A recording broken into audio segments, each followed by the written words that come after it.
Hello to my factory. This is my vertical mill. You'll see some kind of chips right here. And what I done today, first I done these blades. Blades are already for using. This is shaped.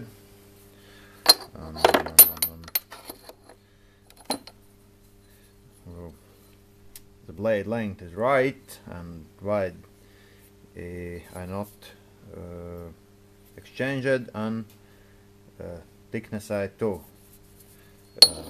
is not exchanged, but I customized these clamps for those blades, and now it looks around like so, you know.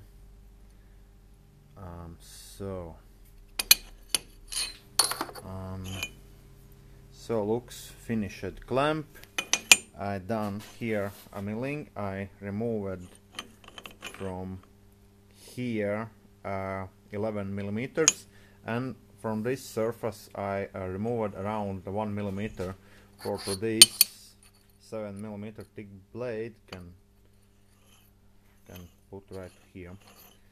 So now customer can get this blades and clamp set. Yeah, I'm happy with my mill. My mill is running quite good. So thanks for watching, good luck, and have a nice day.